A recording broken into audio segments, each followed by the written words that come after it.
Hoje nós daremos continuidade ao nosso estudo sobre a justiça bíblica.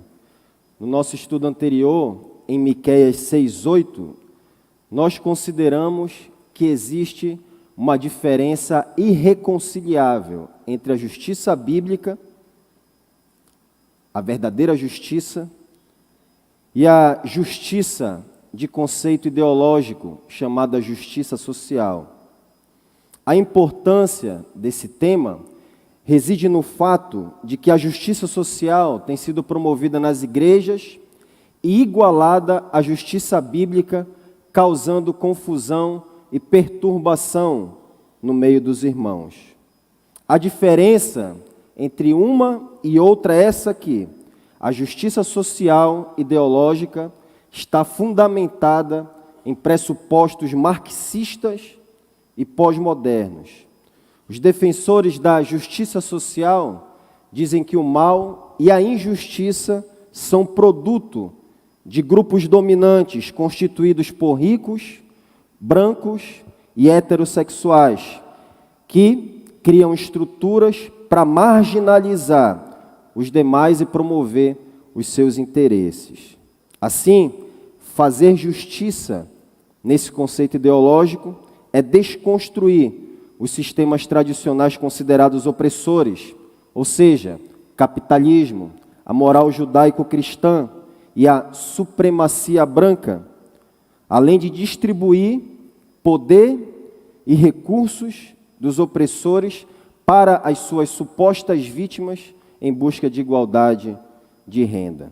Diante dos males da sociedade, portanto, meus irmãos, a mensagem dos profetas modernos da justiça social é convocar a classe trabalhadora, os negros, as mulheres, os gays, que de acordo com essa ideologia são moralmente inocentes. O chamado deles é para se levantar e se libertar de seus opressores, brancos, ricos e heterossexuais, que são moralmente culpados apenas por serem como tal. Na verdade, meus irmãos, a justiça social é uma ideologia que se disfarça com uma terminologia e vocabulário bíblicos. Eu a chamo de justiça satânica, ou se preferirem um eufemismo, marxismo cultural. A justiça bíblica, porém, é totalmente outra. Ela não é definida pelos homens e pelo seu relativo e imperfeito padrão moral, mas por Deus e por seu perfeito e eterno padrão moral, em particular os 10 mandamentos e a regra áurea de amar ao próximo como a si mesmo. A justiça bíblica, meus irmãos, requer que se admita que a dignidade e o valor das pessoas não está na cor de sua pele, gênero, classe social, mas sim no fato de que todas as pessoas são criações de Deus, dotadas com sua imagem e semelhança. A justiça nas Escrituras não é um conceito unilateral, mostrando parcialidade por pobres, negros, mulheres e gays, sob a justificativa de igualar os seus privilégios aos homens ricos, brancos e heterossexuais como forma de reparação de injustiça histórica. Justiça bíblica é viver de modo consistente com as exigências da lei de Deus em todos os nossos relacionamentos diários, com Deus e com o próximo. Todavia, a Bíblia nos ensina que o homem natural não vive em conformidade com a lei de Deus e, portanto, o testemunho da Escritura é: não há um justo, nenhum sequer, porque todos pecaram e estão separados da glória de Deus. Ricos e pobres, homens e mulheres, brancos e negros, são culpados de injustiça diante de Deus. Assim, meus irmãos, a única dívida histórica que existe é do homem pecador para com Deus santo e justo. A única reparação histórica que tem que ser feita foi o pecado que o homem cometeu no Éden, contra o Deus santo, justo e amoroso. Portanto, ninguém vai conseguir praticar a justiça verdadeiramente, senão por meio da fé em Jesus Cristo. Esse é o resumo do nosso estudo anterior sobre a justiça bíblica. E hoje, desdobrando esse tema, consideraremos como, na prática, conforme eu prometi, devemos praticar a justiça. Há muitas maneiras de praticar a justiça nos nossos relacionamentos cotidianos. E reitero, sempre deve ser de acordo com o caráter e as exigências de Deus. A implicação disso é que deve haver um único padrão, uma única lei e um único valor e dignidade para todos, e não diferentes tipos de leis e valores atribuídos a pessoas diferentes. Considerando isso, eu afirmo que praticar a justiça nada tem a ver com sistema de cota racial ou gênero, direitos feministas, legalização de aborto, revolta armada contra o Estado, igualdade de renda e etc. Tudo isso daqui é biblicamente indefensável. O grito da justiça bíblica não é vidas negras importam. O grito da verdadeira justiça é todas as vidas importam, inclusive as dos bebês assassinados nos ventres das mães. Essas também importam. Como nós vimos em Miqueias 6:8, a forma clássica de injustiça é ser parcial, dando preferência aos ricos em detrimento dos pobres, porque os ricos pagam suborno e os pobres não podem fazê-lo. E nós vimos que é pecado ser indiferente para com os pobres. Da mesma maneira, é pecado tratar com cortesia e bajulação os ricos. Os ricos gananciosos, lá em Miqueias, estavam enganando e oprimindo os pobres para aumentar sua riqueza. Então, na prática, justiça significa não mostrar parcialidade, não roubar, não subornar, não trapacear, não fraudar, não aproveitar-se dos fracos, porque eles são muito desinformados, para nos impedir de agir. O que isso significa para você? Que significa que nós não devemos desamparar os pobres, preferenciando os ricos ao invés de socorrê-los.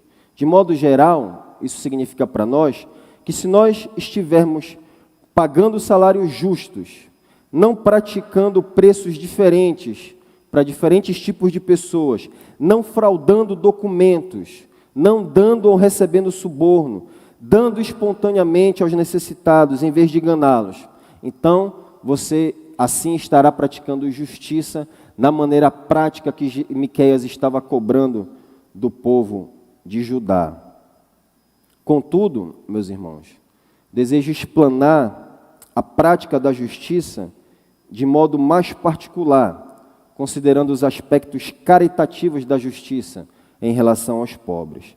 Portanto, finalmente abra sua Bíblia em Lucas 10, 33 e 34. Lucas capítulo 10, versículos 33 e 34.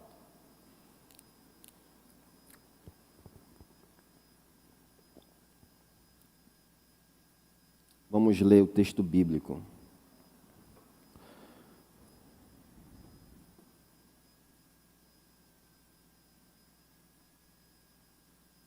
Mas um samaritano, eu vou ler na Nova Versão Internacional. Mas um samaritano, estando de viagem, chegou onde se encontrava o homem, e quando o viu, teve piedade dele. Aproximou-se, enfaixou-lhe as feridas, derramando nelas vinho e óleo.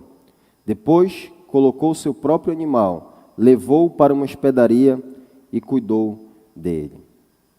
Vamos orar. Pai Santo, estamos diante da Tua palavra eterna, os Teus mandamentos, a Tua lei, o Teu evangelho, os fatos sobre a vida e obra de Jesus, que Tu entregastes a nós pela inspiração do Teu Santo Espírito. Pedimos agora que Tu ilumines o nosso entendimento. Não esconda de nós os Teus mandamentos, ó Pai, porque nós somos peregrinos aqui nessa terra. Dá-nos aquilo que é necessário para a vida de piedade em todas as áreas da nossa vida. Em nome de Jesus. Amém. A parábola do bom samaritano é o texto áureo do Novo Testamento em defesa da assistência aos pobres.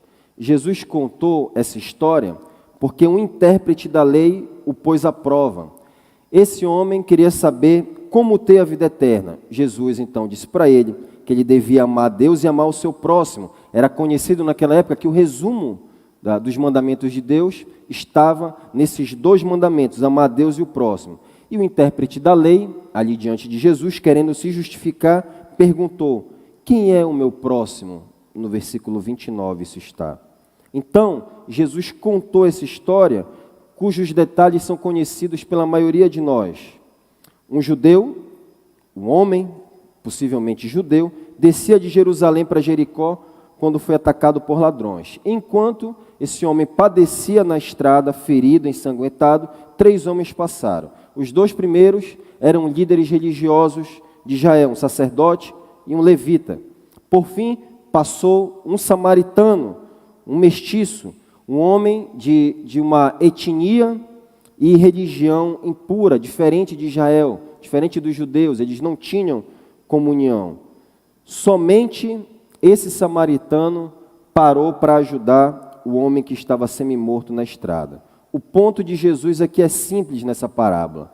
Vai tu e procede de igual modo, no versículo 37.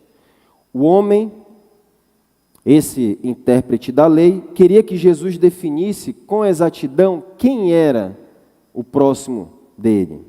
Jesus ensinou, porém aqui por meio dessa parábola, a parábola do samaritano, que ao invés de se preocupar em saber quem é o próximo, ele deveria se preocupar, antes de tudo, em ser um bom próximo, assim como aquele samaritano, que a parábola do samaritano nos ensina sobre o cuidado com os pobres e necessitados. Como nós devemos praticar a justiça em favor dos pobres e necessitados. É isso que nós vamos considerar essa manhã. Primeiro, a parábola do bom samaritano nos ensina que sem arrependimento e fé em Cristo, nós não poderemos praticar a justiça indo e procedendo de igual modo ao samaritano. Quando o Senhor Jesus disse ao intérprete da lei que se ele amasse a Deus e amasse o próximo teria a vida eterna, é óbvio que Jesus aqui não está falando de salvação por obras. Jesus não está ensinando que o caminho da salvação dele são obras. O que Jesus queria que aquele típico judeu percebesse é que obedecer à lei é uma impossibilidade total por causa da enfermidade do pecado. Ninguém consegue amar a Deus de todo o coração, de toda a alma, de toda a força, com todo o entendimento e servir o próximo com a mesma alegria e sacrifício que nós satisfazemos as nossas próprias necessidades. Nós não conseguimos amar o próximo como nós amamos a nós mesmos. E essa realidade só começa a ser transformada quando nós nos unimos a Cristo pela fé, quando nós entregamos verdadeiramente a nossa vida a Jesus. E um dos primeiros instintos de um novo convertido é compaixão pelos necessitados.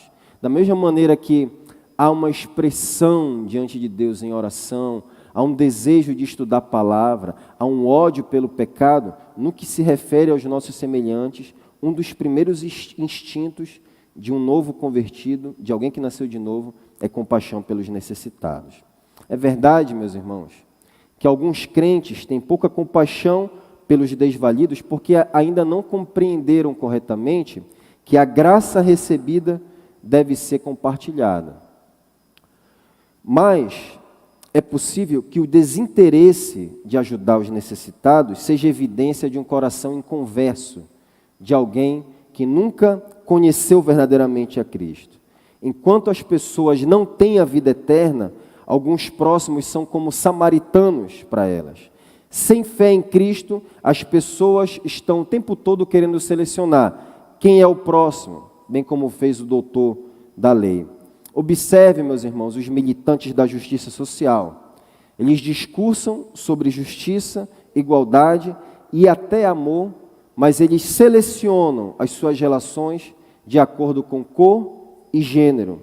Na verdade, cada um que grita por justiça social aí fora está buscando os seus próprios interesses e, por causa disso, as suas vidas são marcadas por inimizade, hostilidade e ressentimento. Esse é o fruto amargo da justiça social. Que tipo de fruto você que está aqui nesta manhã tem produzido? Os frutos da sua vida têm sido amor e comunhão ou contenda, gritaria e amargura? Quem é o seu próximo? Quem é o samaritano que você precisa amar? A segunda coisa que a parábola do bom samaritano nos ensina é que a compaixão é o sentimento piedoso e correto que antecede e motiva o cuidado com os pobres e necessitados. O versículo 33, no nosso texto, diz que o samaritano, você pode conferir na sua Bíblia, quando o viu, teve piedade dele. A compaixão do samaritano, pela condição do homem caído na estrada, foi a mola propulsora do alívio imediato, do auxílio imediato. Há vários relatos na Escritura, meus irmãos, do Senhor Jesus também sendo movido por compaixão dos necessitados. Mateus 14, por exemplo, nos diz o seguinte, Mateus 14. Quando Jesus saiu do barco e viu tão grande multidão, teve compaixão e curou todos os seus doentes. Nós lemos também em Marcos, capítulo 1, versículo 41, para mencionar outro exemplo, as seguintes palavras: cheio de compaixão, Jesus estendeu a mão, tocou nele e disse: quero, seja purificado. Por outro lado, meus irmãos, a Escritura nos mostra que a compaixão nem sempre é o sentimento que motiva o cuidado com os pobres. Judas é a prova disso. Judas é a prova clássica disso daqui. Certa feita, Jesus estava num jantar na casa de Marta e Maria. Enquanto Jesus estava na mesa com Lázaro, aguardando o jantar, Maria pegou um frasco de perfume e derramou sobre os pés de Jesus, num ato de adoração, num ato de amor a Jesus. E aí o cheiro do perfume se espalhou por toda a casa e Judas ficou profundamente incomodado com aquilo, com a atitude de Maria, e ele questionou, dizendo o seguinte, João 12:5, por que este perfume não foi vendido e o dinheiro dado aos pobres? Seriam 300 denários. Na superfície, parecia um discurso muito nobre em favor dos pobres. Mas em seguida, no texto, João acrescenta uma nota, desmascarando a verdadeira motivação de Judas. João 12:6. Ele não falou isso por se interessar pelos pobres, mas porque era ladrão, sendo responsável pela bolsa de dinheiro, costumava tirar o que nela era colocado. Muitos defensores dos pobres, meus irmãos, têm o mesmo espírito de Judas. Eles discursam em favor dos pobres, mas não têm qualquer interesse real pelos necessitados. Na verdade, eles estão usando o pobre para enriquecer, são ladrões. Em abril deste ano, para você ter uma ideia, a Polícia Civil indiciou 20 pessoas por desvios de 3 milhões de uma ONG em Santa Maria, no Rio Grande do Sul. O pobre, escreveu um bispo alemão do século XVI, é uma mina de ouro, e assim, por sua vez, os moradores de rua. Muitos desses trabalhos aí fora, sociais, de ímpios, são apenas lavagem de dinheiro. Usam apenas o pobre como uma máquina de caça-níqueis. E muitas agências missionárias têm ido nesse rumo também, usando os pobres para se promover, porque é muito mais fácil. Eu poderia vir aqui e estar floreando meu discurso a respeito de pobre para te convencer e te impressionar por conta dos meus interesses no pão da vida. E é isso que muitos líderes religiosos têm feito. Usado os pobres para enganar o povo. Se eu viesse aqui e colocasse uma foto com várias quentinhas sendo distribuídas, vários pobres comendo e apresentar isso daqui para vocês como um resultado, eu não tenho dúvida que os irmãos iriam ofertar. Porque quem é o louco que discorda de que dar comida para os pobres é ruim? Mas muitos têm usado isso como ferramenta para tirar dinheiro das pessoas, para enriquecer às custas dos desamparados. E para eles o chamado da prática da justiça é válido, o chamado que Miqueias fez.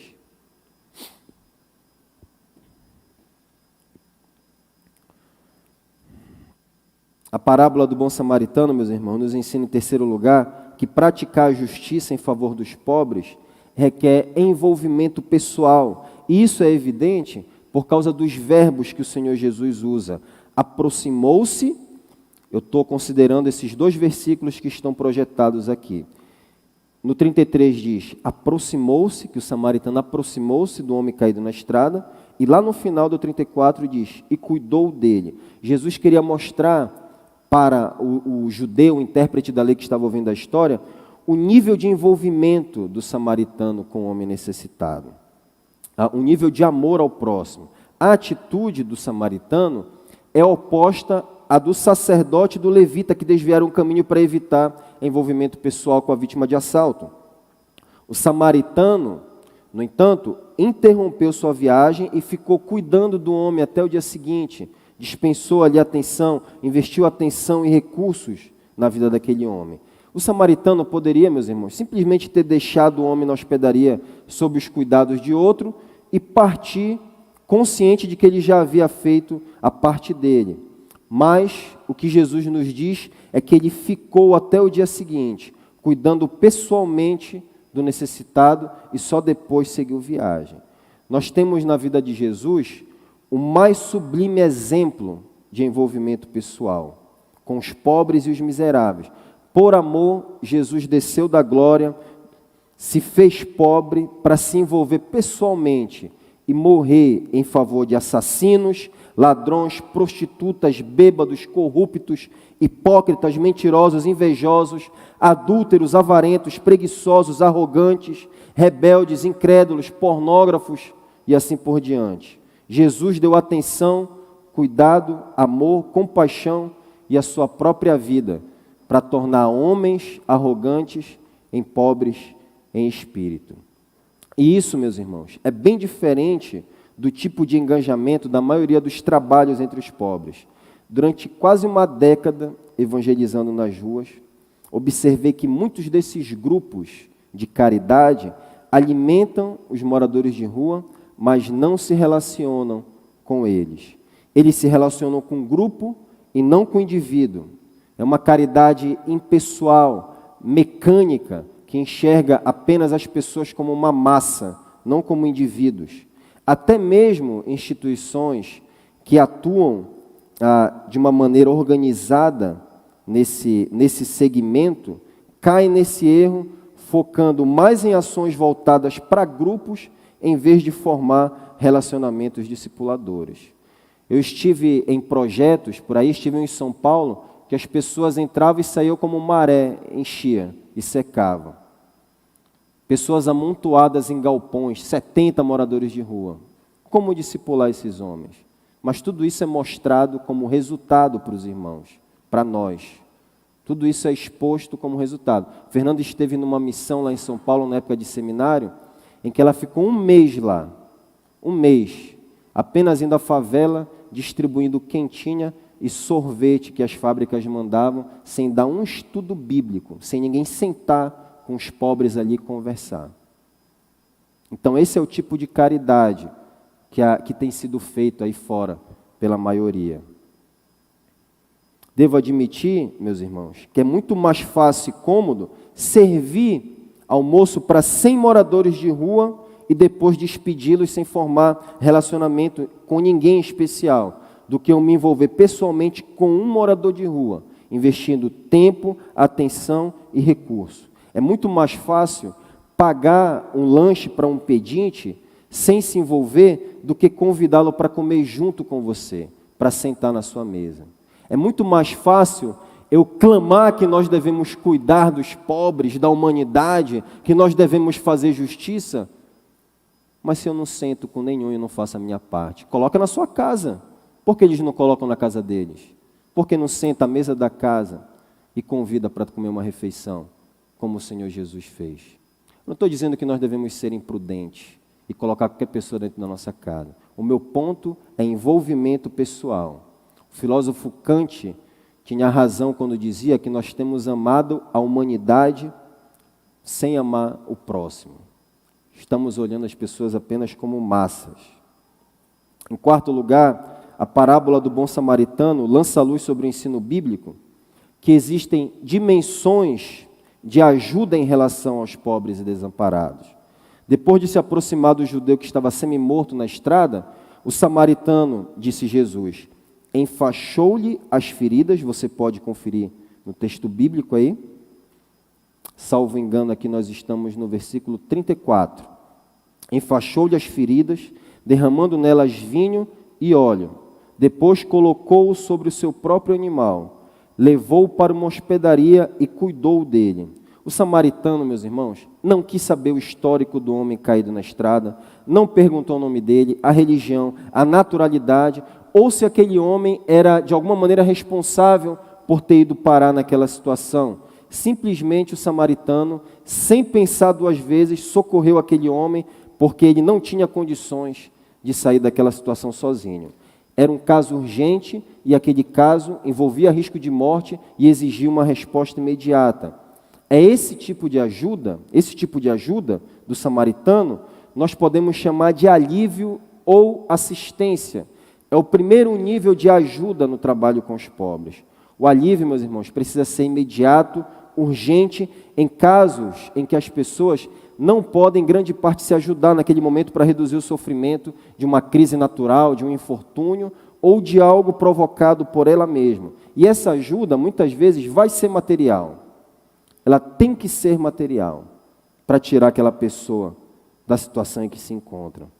Aqui nesse nível, não entra em questão se a pessoa merece ou não ser ajudada, se ela é responsável ou não pela crise. O objetivo, por assim dizer, aqui é fazer um curativo para estancar o sangramento e evitar que o pior aconteça. Por exemplo, em fevereiro desse ano, em Petrópolis, no Rio de Janeiro, os irmãos devem lembrar, houve um grande desastre ligado às chuvas ali naquela região. 233 pessoas morreram e centenas ficaram desabrigadas. O pior desastre civil da história do município.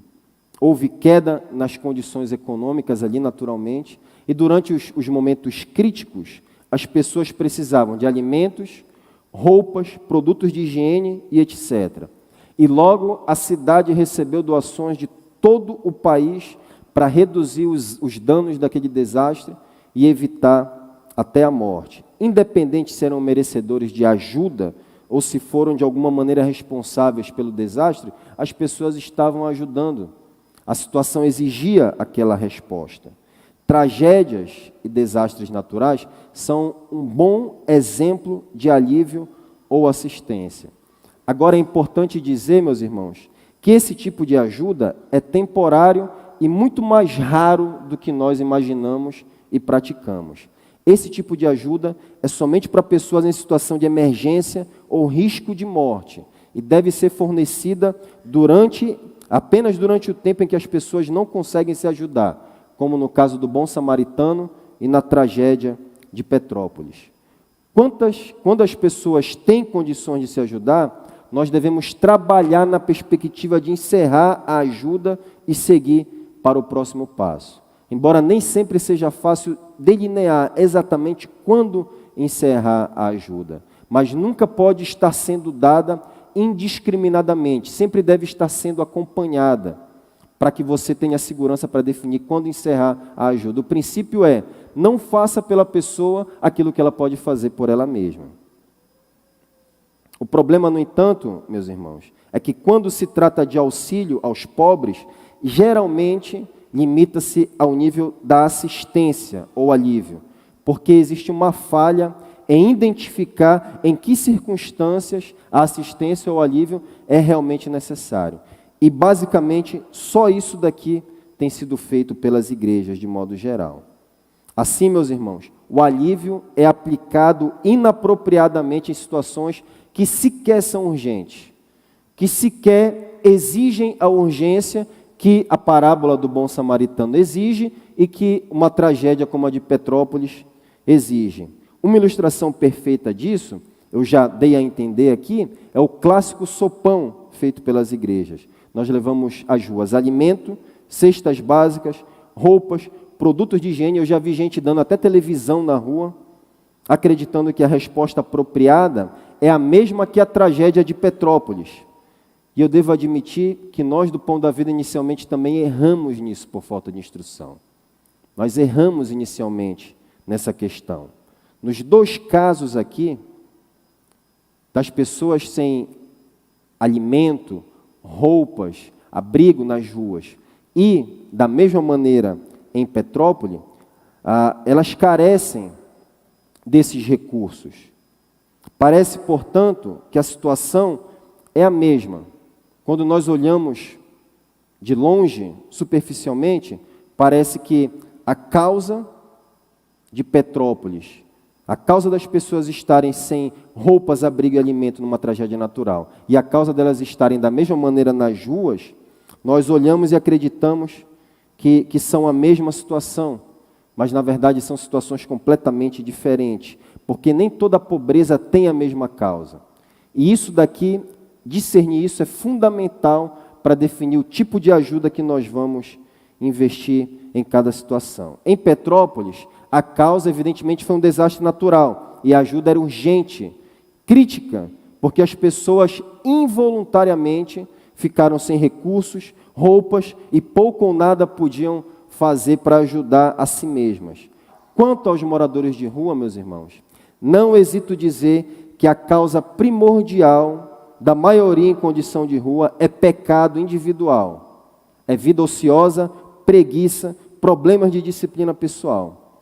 E muitos deles não estão incapazes de ajudarem a si mesmos. Eu tenho visto nas ruas homens e mulheres completamente funcionais, completamente aptos para desenvolver qualquer atividade, para trabalhar, mas eles estão acomodados ao estilo de vida parasitário das ruas, recusando-se a trabalhar ou a ir para abrigos ou comunidades terapêuticas.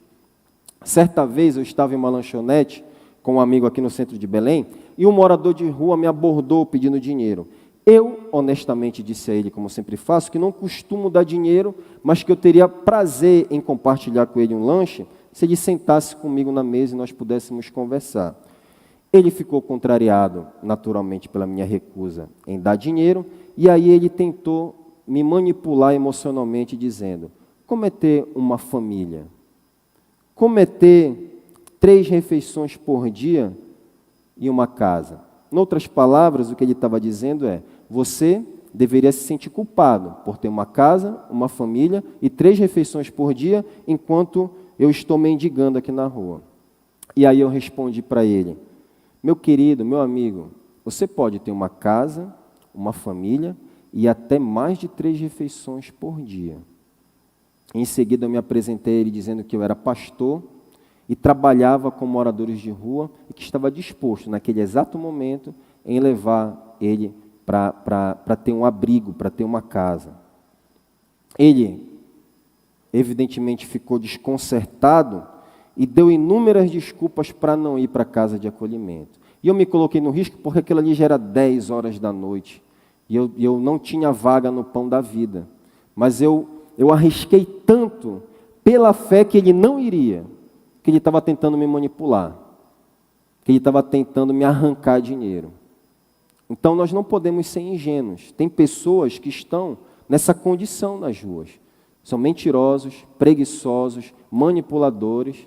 Nós devemos amar, mas não podemos ser simples e imprudentes no nosso trato com ele. E é isso que eu estou tentando ensinar os irmãos aqui nessa manhã.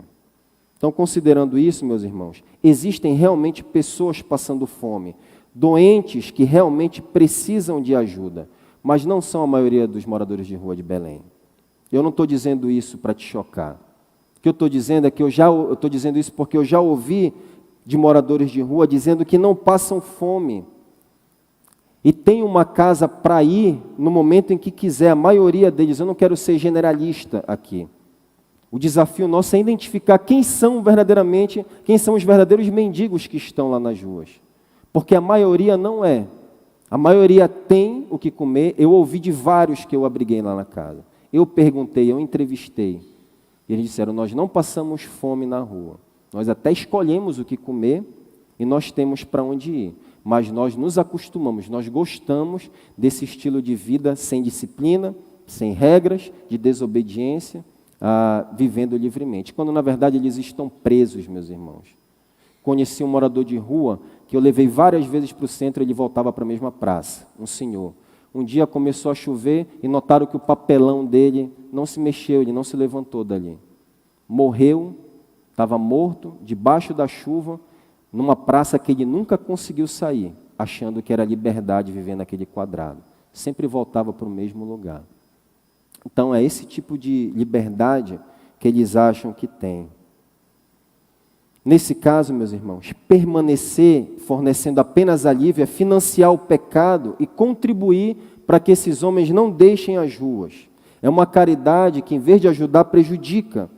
Toda caridade indiscriminada, ela é antibíblica e prejudicial. Toda caridade indiscriminada, ela é antibíblica e prejudicial. Robert Lupton diz: dar aos necessitados o que eles poderiam estar ganhando por sua própria iniciativa pode ser a maneira mais amável de destruir as pessoas. Você saber que você pode pensar que está ajudando, mas na verdade está machucando as pessoas? Está contribuindo para que elas permaneçam ali naquela condição?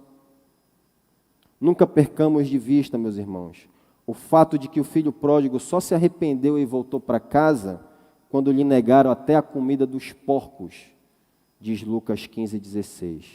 É falta de misericórdia socorrer alguém que precisa sofrer as plenas consequências do seu comportamento irresponsável. Eu sei que isso é duro de ouvir, mas foi o que o pai do filho pródigo, a parábola do amor, deixou que acontecesse com aquele filho. Naturalmente, vocês devem estar se perguntando, então, quais são as outras dimensões de ajuda aos necessitados, além da assistência? Vamos retornar à parábola do bom samaritano e observar que a ajuda não foi apenas urgente e superficial. O samaritano sabia, meus irmãos, que aquele homem estava quase morto e, portanto, ele precisaria mais do que cuidados emergenciais, mais do que um paliativo ali naquela situação. O samaritano poderia ter ido embora alegando ter feito o suficiente, com a consciência em paz. Contudo, o samaritano traçou um plano para garantir que o homem seria restaurado plenamente à condição pré-crise. O samaritano disse Jesus, no versículo 35, deu 2 denários ao hospedeiro e disse-lhe: cuide dele, quando voltar lhe pagarei todas as despesas que você tiver. Podemos chamar essa dimensão de ajuda de reabilitação e desenvolvimento, que significa oferecer aquilo que é necessário para que as pessoas se tornem independentes do alívio ou assistência constante dos outros. O objetivo não é mantê-las presas na nossa caridade, mas liberá-las. Meus irmãos, sei de pessoas que recebiam há anos cesta básica, presas em caridade. Será o objetivo não tem nada além? Não deveríamos trabalhar para além disso? No outro lugar, a Escritura reforça esse princípio. O Salmo 41, verso 1 diz, se você quiser conferir esse texto: bem-aventurado é o que dá atenção ao pobre. O termo hebraico para a frase dá atenção ou se interessa na NVI, ou acode na versão Almeida Revista Atualizada, ou se importa na NVT, significa que dar assistência constante, significa dar assistência constante a um assunto e depois agir de modo sábio, planejado e bem-sucedido em relação a esse assunto, em vez de oferecer ajuda superficial. Nós vemos também esse princípio no que diz respeito à liberdade de escravos no Antigo Testamento. Quando a dívida de um escravo era cancelada e ele era libertado, Deus ordenava que o antigo dono despedisse o escravo com alimentos, ferramentas e recursos suficientes para iniciar uma vida nova, uma vida financeira autossuficiente. Deuteronômio 15, versículos 13 e 14, nos mostram isso. Deuteronômio 15, 13 e 14. Quando libertar um escravo, não o mande embora de mãos vazias. Seja generoso e dele, de despedida, um presente dos animais do seu rebanho, dos cereais da sua eira e do vinho de sua prensa de uvas. Compartilhe com ele um pouco da fartura com a qual o Senhor, seu Deus, o abençoou. Considerando a generosidade do samaritano, meus irmãos, Talvez ele também só despediria aquele homem quando tivesse certeza de que estava totalmente recuperado e com recursos suficientes para recomeçar a vida, porque ele quis voltar, ele quis ver como o homem ia continuar ali. É importante dizer que toda ajuda deve ser fornecida em um relacionamento de prestação de contas. É importante reiterar isso. E se houver abuso contínuo, a ajuda deve ser gradualmente, pacientemente interrompida, deve caminhar para encerrar.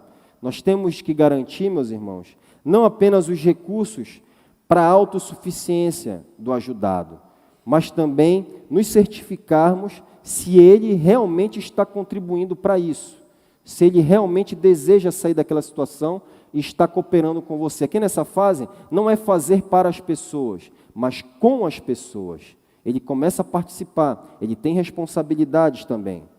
Dou ênfase a isso, meus irmãos, porque nenhum processo de mudança, nenhum processo de ajuda estará completo enquanto houver dependência, relação parasitária e paternalismo. Nenhuma ajuda aos pobres será bem-sucedida enquanto pessoas perfeitamente funcionais não estiverem desenvolvendo o seu chamado de trabalhar para sustentar a si mesmos, suas famílias, para a glória de Deus. Nenhum homem glorificará a Deus se não trabalha, mesmo tendo condições. Essa é a ética do trabalho explicada pelo apóstolo Paulo em 2 Tessalonicenses 3,10. Se alguém não quiser trabalhar, que também não coma. Essa é a instrução clara da Escritura. Finalmente, é importante sublinhar que nós devemos fazer obras de justiça em favor dos pobres, conservando a mentalidade que elas isoladamente não constituem a missão da igreja. Isso não significa que é necessariamente errado ajudar os necessitados à parte da apresentação do Evangelho. Na etapa do alívio, por exemplo, seria cruel querer sermonar, pregar, em vez de socorrer imediatamente a pessoa que tem uma necessidade urgente. Contudo, meus irmãos, nós não podemos sair por aí dizendo que nós estamos cumprindo a missão da igreja simplesmente porque nós demos sopa a um morador de rua ou porque nós entregamos uma cesta básica a alguém. A missão da igreja é melhor definida na grande comissão, ou seja, a pregação do evangelho e o esforço de fazer discípulos. Nem as obras de justiça são para causar uma revolução, uma transformação social na sociedade, como alguns que defendem o mandato cultural querem advogar. As obras sociais não têm esse propósito. O objetivo da obra social é uma maneira de promover essa missão. Não significa que não é feita pelo amor, mas o que há de errado em você fazer uma obra de amor tentando levar a pessoa para uma obra de amor maior que a pregação do Evangelho? Na grande comissão, o mandamento de amar ao próximo ganha uma amplitude muito maior do que no Antigo Testamento. A melhor maneira de você amar alguém é apresentar o Evangelho de Jesus Cristo para ela. E nisso não há contradição. Tendo isso em mente, meus irmãos, que as obras de justiça são para promover a missão da igreja, pratiquemos a justiça, sejamos perseverantes, façamos o bem a todos, impulsionados pela misericórdia, de modo pessoal, discernindo o tipo de ajuda necessário e considerando que tipo de obra promove melhor a nossa missão de colocar as pessoas debaixo do senhorio do nosso Senhor Jesus Cristo. Amém? Vamos orar. Pai Santo, obrigado pela Tua palavra. Te adoramos, bendizemos, exaltamos o Teu nome, ó Deus, por ter se importado com nós, pobres em espírito. Nos ajuda, coloca a verdadeira compaixão nos nossos corações e também o discernimento, a sabedoria bíblica para auxiliarmos as pessoas da melhor maneira, sem contribuir para a perdição delas. Em nome de Jesus, amém.